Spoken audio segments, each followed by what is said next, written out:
Hello, everyone, and welcome to another podcast of Ace Your Assessments series. My name is Eleanor, and today I have a special guest with us. Um, what we're here today to discuss is if I can find my there we are.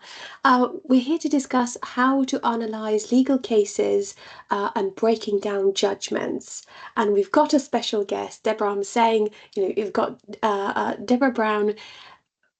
We've got a special guest, and I'm saying this because probably by the time the students are going to see this, you may not be around DMU anymore. But you have been here for so many years. You've been at DMU since 1999.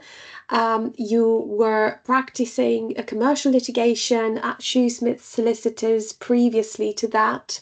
You also specialised in banking, finance, and intellectual property, which is actually one of the modules that you've been doing here at DMU for however long. You were also, you are also involved with English and European legal systems for first years. And of course, you're doing IPLS, you're doing intellectual IP.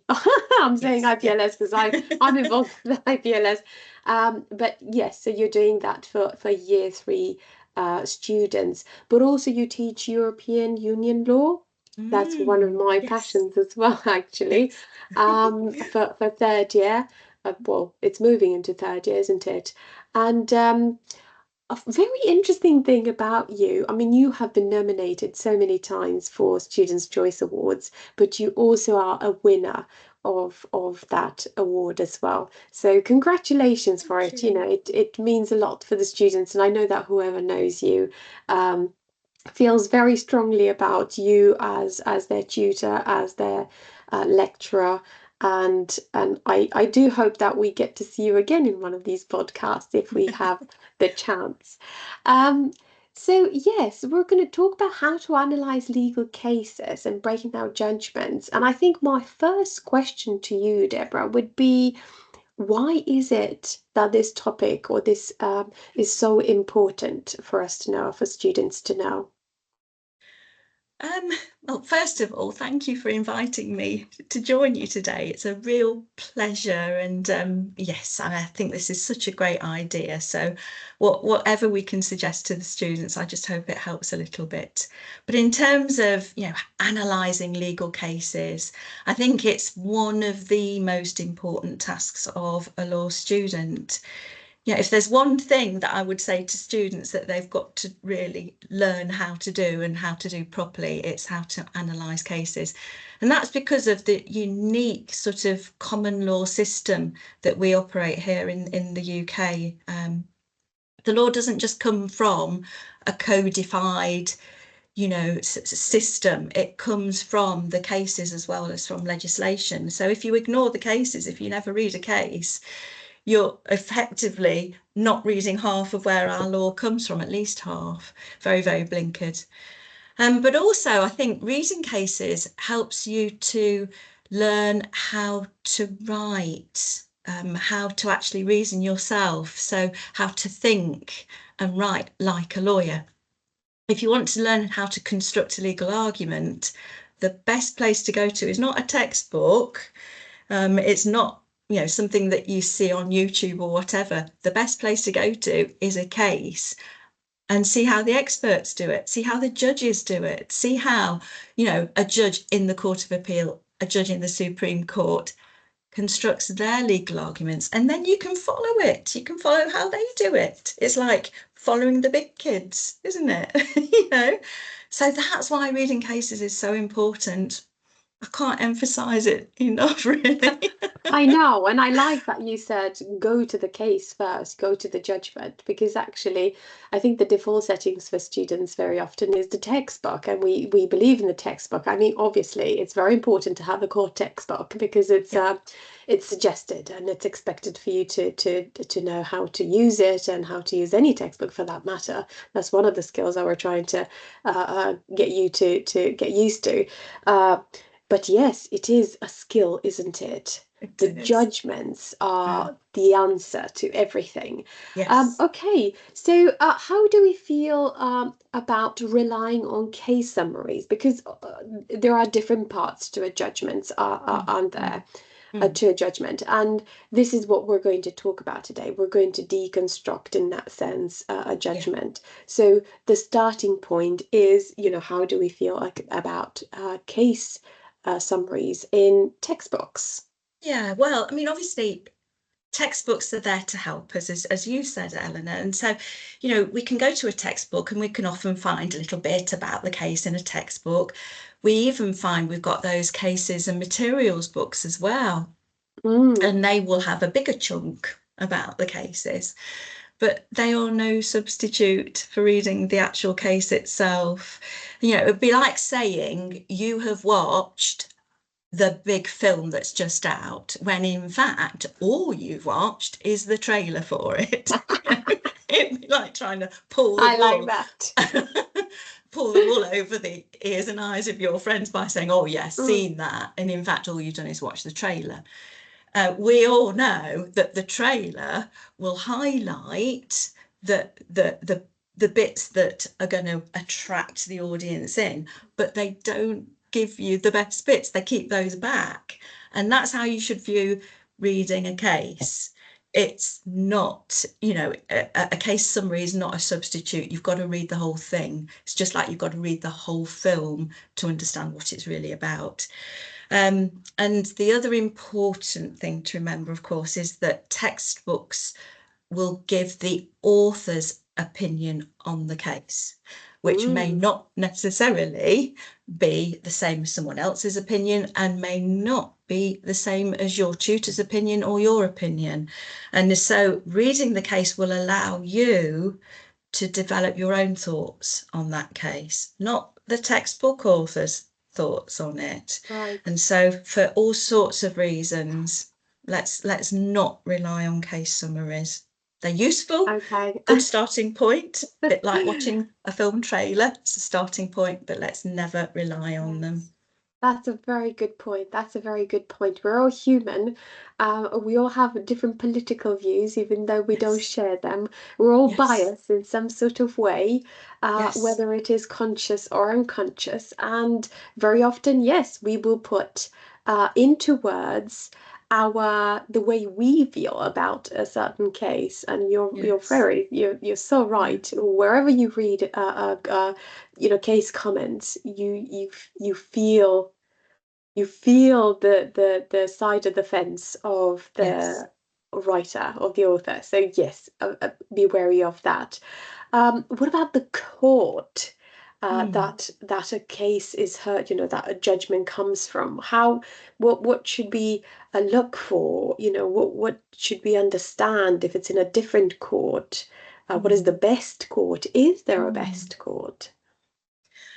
Yeah, good question. I think there's a couple of points here. First of all, it's always important to check the court, to check that we're in the right jurisdiction. There is nothing worse and you'll know this from a tutor's viewpoint, where we're reading an essay written by a student, we think, oh, this is great. And then we get to a case and we think, that one. And then we look it up and find that it was, heard in the United States or in Australia or wherever. Oh, it's not relevant then. It may be relevant, but Yeah, check that it's relevant by checking yes. that it's within the jurisdiction that you're writing about. So if you're writing about English law, make sure you're using English cases. And so the first thing is that the court that heard the case has got to be in the correct jurisdiction. Mm, With the IP module I've been teaching on, the number of times I get US cases, I think, okay, they're not going to be at all relevant because US law is completely different, and yeah. it really destroys the arguments in the students' essays then. Mm, And then, of course, the second reason is that the more senior the court, the more influential that decision will be. So if we've got a case that was heard in the Court of Appeal or in the Supreme Court, we know that that is going to be influential, and of course will be binding on the inferior courts to it as well. So that's why we should be really making a careful note of the actual court which heard the case. What about the judges? Do we care which judges are taking part in dissenting judgments? Yes, I mean, again, it would be easy just to take for granted that a judge heard the case and it doesn't really matter. One thing I always say to my students is, I want you to tell me which judge decided this case, not just that the court held that. I want to know which judge, because it does make a difference. You know, the more senior judges will decide the more difficult and controversial areas. They will be assigned to those cases. And if you've got the master of the rolls deciding this case, you know it's a biggie, and Yeah. you know that that's one to read carefully. Mm. And so you can gauge the importance of the case, and therefore how important it is for you to read it by the judges who decided it. Simple. Yeah, that's a very good point. I mean, so far, what we've considered is, how seriously do we take textbook summaries? Then we're Yes. looking at the actual courts, then the judges that are part of Yeah. these judgments and how important it is. And now, if we go back to that structure, um, if we're looking, just opening up a judgment, we're imagining opening up a judgment. Obviously, we've opened quite a few, but students, the students hearing this, I think it's time, no matter your level, just open a judgment right now, I suppose, and do it with us, because we're going to talk about head notes. Yes. You know, do we spread it on a cracker? What do we do with it? How important is a head note? Well, the head note is a little bit like that movie trailer that I was telling you about earlier. It gives us a bit of a taste for what the case is about. So it provides us with this summary of the case. So it sets out the material facts of the case. So it gives us an idea of what the case is about. It will give a summary of the key questions to be considered by the court, and then a summary, and I highlight that word summary, Yes, yes. of the court's decision. So it is a bit like that movie trailer. It's summarising for us what that case is all about. It could be really useful, because from that summary, we can sort of say, okay, having read that head note, I can now see that this case actually isn't at all relevant to what I'm writing about. Yes, it's not going to Or you help can me, but say, put it to one side. Yes. yeah. Or you can say, okay, having read that head note, looking at the facts, which are really quite similar to the problem facts that I've been given, or looking at the legal questions to be answered, they're very similar to the ones I'm answering. I know that this case is really, really important. So I now need to actually read it. I've seen the summary, I've viewed the trailer. Now I'm going to actually read that case. All right. So is it So reliable, on that point? Should we use it? Should students use it? for And the to what same yeah. reason that we So when you shouldn't say, really, yeah. yeah, we should use it to identify whether or not something is relevant or not for Yeah. what the work that we're doing and the research that we're doing, or the problem Yes. question that we have in front of us. But beyond that, obviously, you have to go, once you've identified that it's relevant, then you ought to go into the detail, in the core of the actual Yes. judgment, to figure Yeah. out, okay. Yeah. No shortcuts. No shortcuts. Never rely on a textbook summary, never rely on a head note. The head note is a little bit like, we were talking about a textbook author.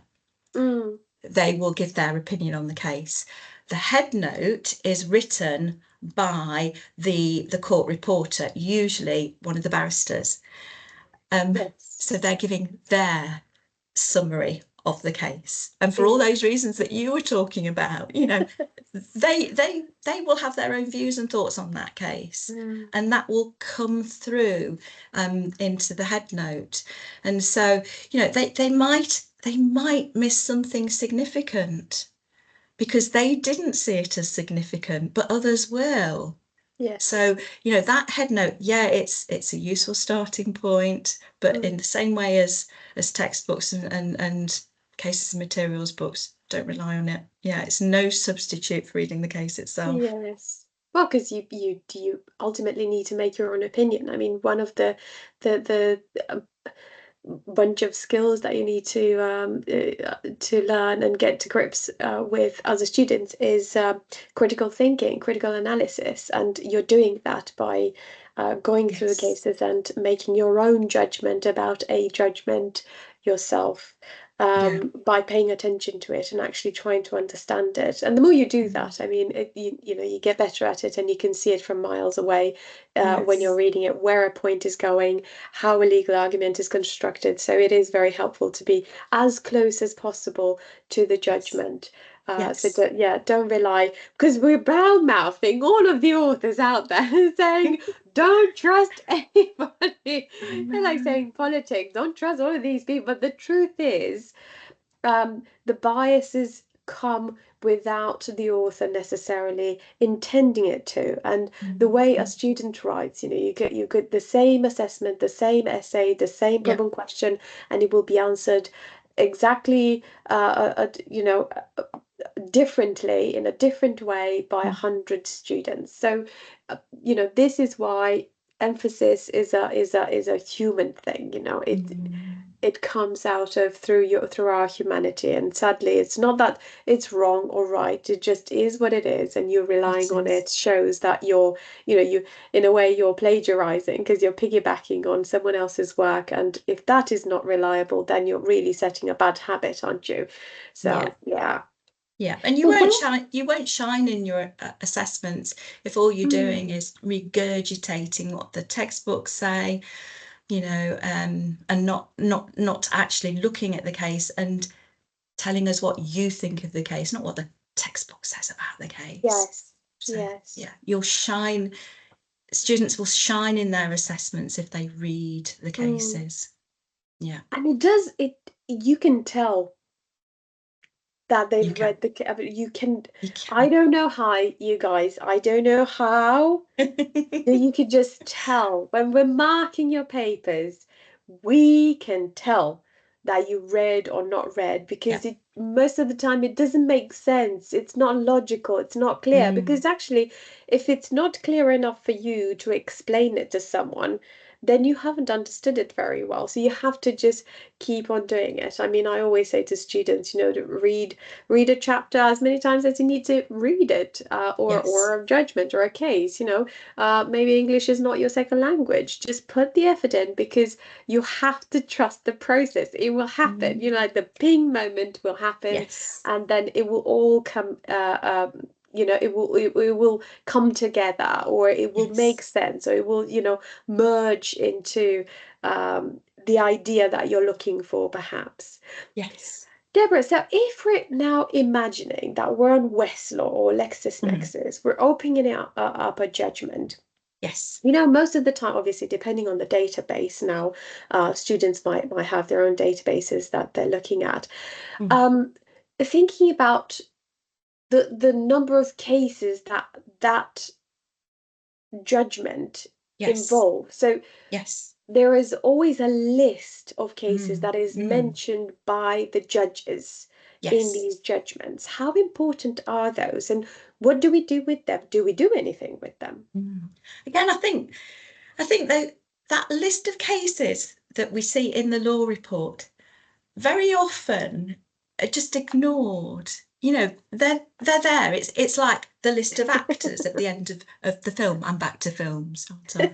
But it's like that list of actors. We just switch off and we ignore it. But actually, that list of cases can make the difference to a student between an average sort of 2-2 response, and, you know, something that's flying in terms of their marks, because that list of cases, it will be the cases, first of all, that the judge referred to when they were setting out, you know, how they decided the case.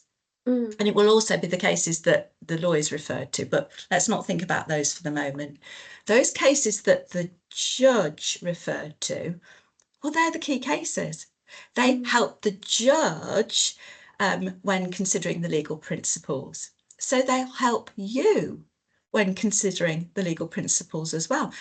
The judge might mention a case that your tutor hasn't mentioned, and so you could go and look at it, and that will be so impressive. And actually, all you were doing is almost cheating, because you were just using the cases that the judges were using. So we can use that list of cases to help with our own research. It's like a shortcut, because the judges have already identified, you know, the key cases on that legal principle. They've done the work for you. All you now need to do is go and read them. So that's why we shouldn't fast forward. We shouldn't ignore it, pretend we didn't see them, because that list of cases can actually be really, really useful. Help us widen our own research. That's very good. That's very good. I like that. Now, further looking at the judgment, so we're opening it. Yes. You've got this list of cases. Yes. Where do we start? Where does the judgment start? You know, we're now unlocking. Well, the first thing to say is, you know, we're already quite a way down through the law report now. So, you know, we've looked at the bit at the top with the name of the court and the names of the parties, and we've checked that it's a court that we should be looking the summary, at. yes, the abstract, we've read through, or whatever the case may be. Yeah, we've read through the head note, and you know, one thing I've noticed about head notes in cases these days is that they can run pages and pages. It's not just, you know, that much of a head note. Sometimes it's 3 or 4 pages of head notes, and you'll see, because in modern law reporting they begin with an H, the head note. So we're now probably quite a few pages down, and we're thinking, so where's the best bit? Where's the bit that I really ought to be concentrating on? Well, that's the actual judgment itself. And you should be able to spot it, because it should be preceded by a Latin phrase. And what you'll find in the law reports is that that's abbreviated to cur ad vult, which is an abbreviation of the Latin curia adversaria vult. And what that is a big flag, you know. So let's imagine that we're waving a flag with this Latin phrase saying, now we're here, we're at the best bit. You know, we're at the start of the film. And basically that Latin phrase is, the court wishes to be advised. Now we're here, we're at the judgment. This is the main bit of the film. And so that's what you should be looking out for. It's after all of the other stuff that we've previously been discussing. And this is the bit that we really want students to concentrate on, the actual judgment.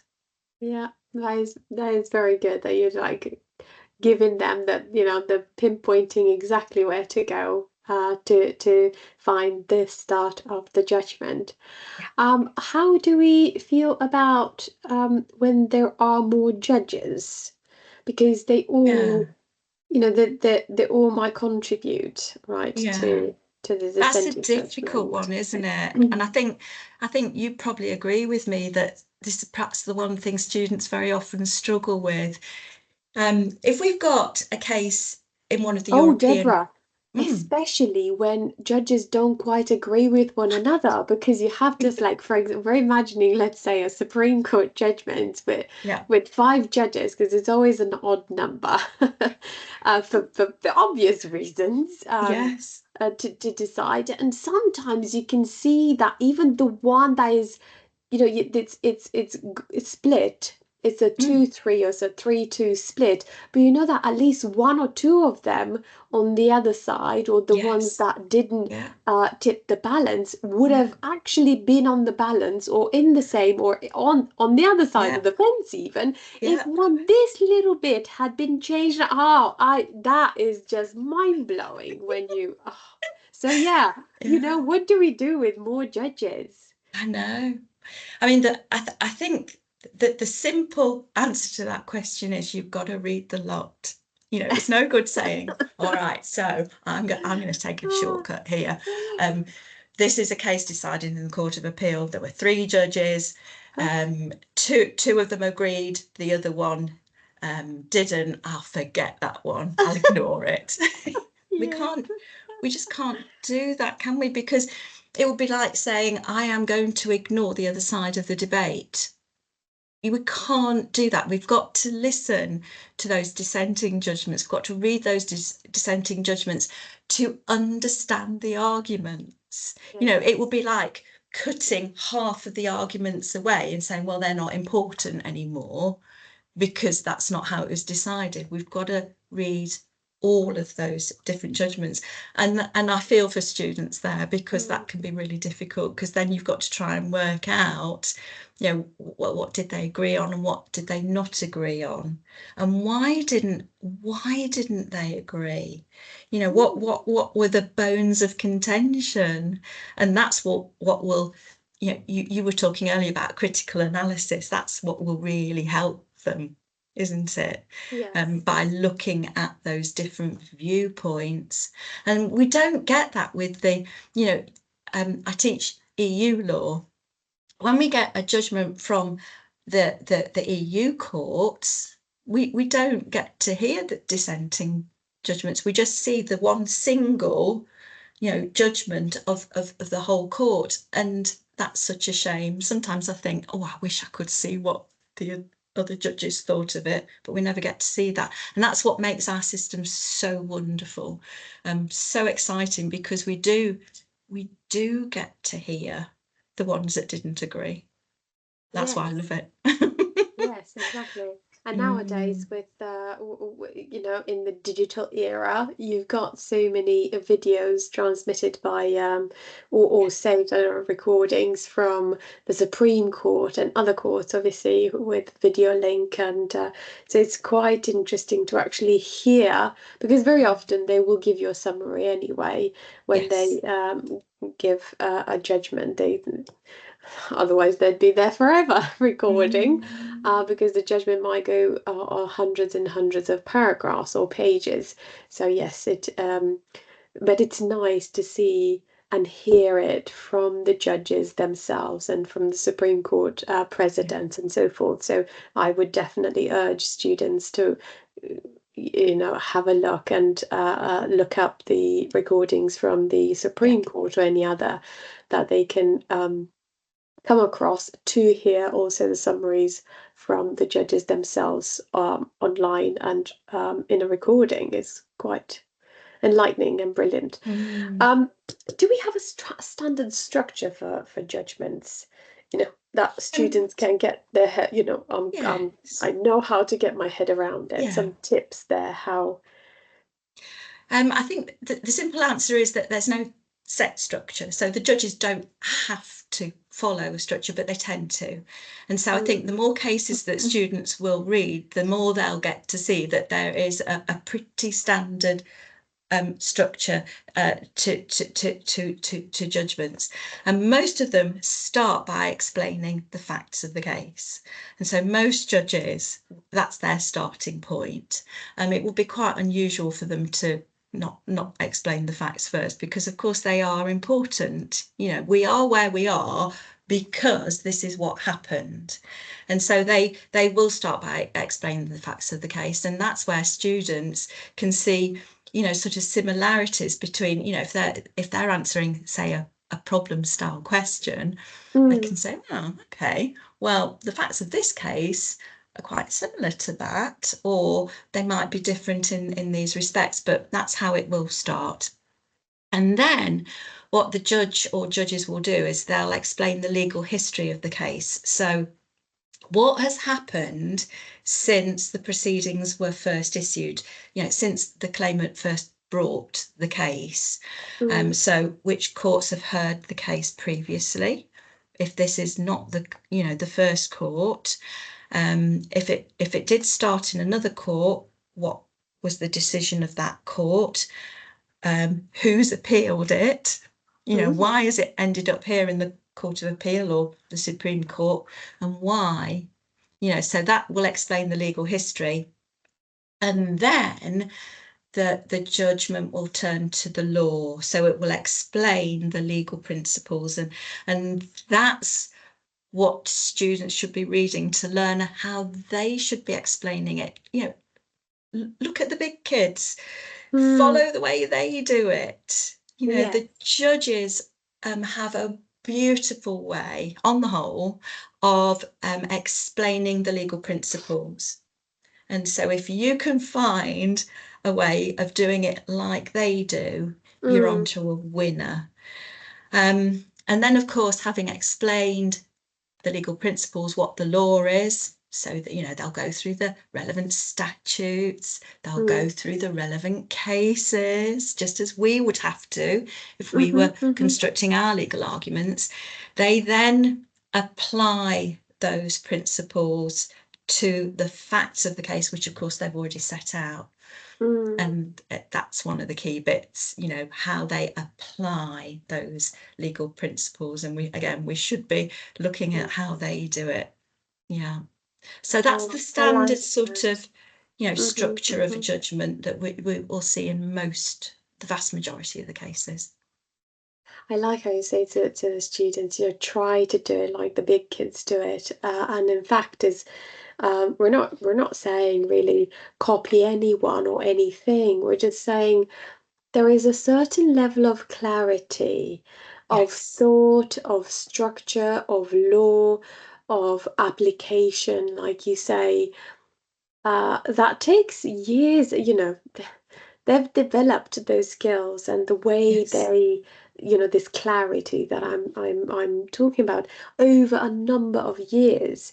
And we always say it's better to learn from someone else's mistakes than to learn from your own, because it's obviously you remember it better if it's from your own mistakes, and that's for sure. But you can learn so much more if you look at someone's pattern, template, framework, create, and then create your own and develop your own. Because to start with, you need to have a pattern. You have to steal some ideas from somewhere to be able to have a starting point for yourself, and then obviously develop your own, and make it bigger and better. And of course, it's going to be amazing by the time you would have read hundreds and hundreds and hundreds of judgments. So yes, don't copy, but you do need to have a starting point. And if you get your nose to, so to speak, into, we're saying nose in the box, but actually I shouldn't say that, because it's usually we're just there on the computer, nose into don't get too close to the screen. But so that's a very, I like that. Very so good. when I say copy the big kids, I don't actually mean. I don't mean. I know, but they know. The students know what they, we say don't plagiarize. but you have to have a starting point. Yeah. And truth is, when you're cooking, you learn how to cook somehow. You usually are stealing the ideas from someone that's doing it. So you like by watching it, by reading a book, or by so it's all we're little sponges, aren't we, of information. So this is how we develop our own. I'm no cook, Eleanor. You're what? Sorry? I'm no cook. I am. Are you? Oh my goodness, I've had some kitchen disasters. I love baking pies. Oh my God, meat pies, like chicken and mushroom pies, and I'll show you some of my pictures. Oh, works of art, works of art. Jealous. No, I'm the same, no cook. How do we feel about looking at a judgment and thinking there must be a most important part to a judgment? Is there a most important part? There is really, in that what we've really got to try and find is why the court held as it did. So why did it come to that decision? You know, if it's a criminal case, why did it find, you know, our accused guilty or not guilty? Yes. Why did it find for the claimant or for the defendant? And to get to that answer, we need to look at the reason for the decision, not that the defendant is guilty, not that the defendant is not guilty, but why are they guilty? So why did the court decide as it did? What was the reason for the decision? And that is the key part of the judgment. And that is what all of the tutors will be trying desperately to get the students to concentrate on. And that's what we call the ratio decidendi of the decision. That is the important bit because it is the reason, but it's also important because it will be that part of the judgment that is then binding on future courts inferior to that one court that's deciding it. So it will be that bit that is binding. Hopefully, the court reporter will have identified the ratio in the headnote. And it will be clear from that. And so you can go back to that all-important headnote and say, well, what was the ratio? And then you can read it and you can really enjoy reading the reasoning of the judge or the judges. And that is the best bit. You know, now we've got to the best bit of the film, you know, the reason why we're here, the reason we're watching this. The plot twist. The plot twist. No, but that is, it's so true. And then sometimes, obviously, we've got the decision and the reason for the decision, but that also would be why some of them are on one side or the other of the fence. Because again, as I said, some of the judges will be, you know, we're talking about Supreme Court judges here who are not in agreement. You know, they've decided the case not in unison. It was not unanimous, and you can then figure out why it is that one judge feels one way and the others feel a different way, and the humanity, I think, plays a lot into it, and the feelings, I think. And it's important to remember that, you know, if we're saying in the Supreme Court, we might find that we've got, you know, several judges who've come to the same conclusion, you know, that one party should win or whatever, one party is guilty or whatever. They've come to the same conclusion, but how they got there, the journey to that, the reasoning, the reasons for that conclusion, they may be quite different. And that is what makes the law so exciting. Yeah, that is a very good point that you make, because they could even be on the same side of the fence for different reasons. And very often you'll see whichever, you know, when you look at the judgment and you see Lord so and so, Lord so and so, and they have their chunk of dissenting judgment, and they keep saying Lord so and so lower down, or before me said XYZ. You will see that Lord la la la said, because obviously they exchange these before they actually put everything in one piece of paper for us to look at and publish the judgment. And they will refer to each other's judgments and points and say, I don't agree with that, like Lord so and so say, I think so. It's very interesting. You know, this is why we have judges, this is why we have courts, and this is why we don't take the decision before we need to go to court, because you know, things are not as clear or straightforward as we might think. This is really, really interesting, Deborah. I want to ask you so many questions. We could talk all day. But as a last thing, Deborah, how do we feel about obiter dicta? Because we've been talking about ratio decidendi, and obviously the decision, the reason for the decision is the very important, like the crux of the crop. But what about other things that are said in passing, or other things that Mm, are said to reach that judgment? How yeah. do we feel about obiter dicta? Well, they're a bit of a nightmare, really, for a lot of lawyers because the obiter dicta, these are these statements made by the judges, sort of by the way. It's a bit like when you're chatting with your grandma and she's Mm, telling you a story and then she goes off on one. They do this, don't they? And they say, "Oh, by the way," and judges do this. yeah. And you think, why? Just stick to the point. But sometimes it's for a good reason. So they'll make a statement, by the way. Mm, It's not part of the ratio. It's not, part of the reason that they came to the conclusion that they did. mm, But they say it anyway. mm, So should we be ignoring it? Well, the answer is it can be really quite persuasive. These obiter statements are often referred to in later cases, even though they yeah. weren't the reason for that decision. And it's because the judge wanted to say something important, by the way, you know. Um, so they can be influential, particularly if it's a judge in one of the senior courts. So, if Mm, we've got a Supreme Court judge making one of these obiter sort of comments, we shouldn't yes. ignore it. They said it for a reason, not because they were just telling you a story and were going off on one. Yes, Yeah. yes. God. Right. I think we have had enough for today, just because we've covered so much, and I think we need the students to just go into it and figure it Yes. out for themselves. I think we've Practice. covered so much ground, and you've given them a lot of food for thought. So thank you so much, Deborah Brown, Associate Professor at DMU. Thank you You're very very welcome. much for coming. You are very special to us, and like I said, I really do hope that we get to do another one.